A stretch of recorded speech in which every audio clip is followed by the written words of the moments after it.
আসসালামু আলাইকুম ওয়া রাহমাতুল্লাহি ওয়া বারাকাতুহু। প্রিয় দেশ বিদেশের ভাই ও বন্ধুরা, আপনারা সবাই কেমন আছেন?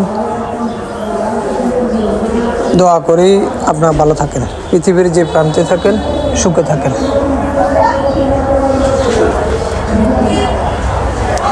আমি বাংলাদেশ নোয়াখালী সোনাইমুড়ি উপজেলা ২ নং নদনা ইউনিয়নের পাঁচবাড়িয়া গ্রামের বাংলা বাজার থেকে, গরু ও ছাগলের হাট থেকে একটি ভিডিও আপনাদের জন্য আপলোড করতেছি।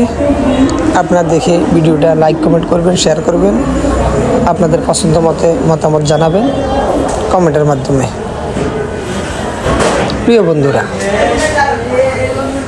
আমি দীর্ঘদিন যাবৎ আমি ব্লগ ভিডিও বানাই, আপনাদের মাঝে আপনাদেরকে বিরক্ত করে থাকি, আপনাদেরকে দিয়ে থাকি।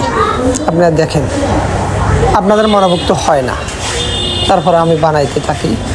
কেননা আমি এটা নিয়ে কাজ করি, এমনকি কাজ করতেছি, বাঁচে থাকলে ইনশাল্লাহ করব। এই যে দেখেন, আপনাদের বাজারে সুন্দর সুন্দর ছাগল, অনেক সুন্দর সুন্দর ছাগল উঠতেছে বাজারে, অনেক সুন্দর সুন্দর ছাগল উঠছে, গরু উঠছে। বাংলা বাজার যারা আশপাশে আছেন, তারা এখনও যারা গরু কিনেন নাই, ছাগল কিনেন নাই, আসতে পারেন, নিতে পারেন। মূল্য রেট একটু কম আছে। এই যে দেখেন গরু বাজার, গরু বাজারটা হচ্ছে পাটাই প্লাজার দক্ষিণ পাশে ওয়ালের সাথে।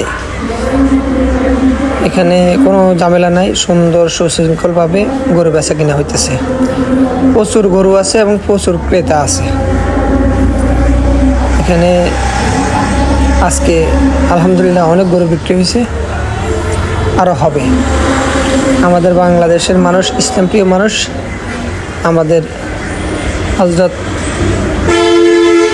আমাদের নবী, আমাদের পিতা হজরত ইব্রাহিম আলাইহিসসালাতু ওয়াসসালামের সেই অনুসারী, সেই কোরবানি আমরা সবাই দিয়ে থাকি। সে অনুযায়ী আমরা কোরবান দিয়ে থাকি, সে অনুযায়ী আমরা কোরবানি হাটে গরু বেচা বিক্রি করে, গরু বেচা বিক্রিতে সবারই লাভ। যারা বেয়ারি, যারা গরু গৃহস্থ, যারা বেচতে আসেন তাদের লাভ, যারা কিনে তাদের লাভ, গোস্ত খায়, সব কিছু হয়।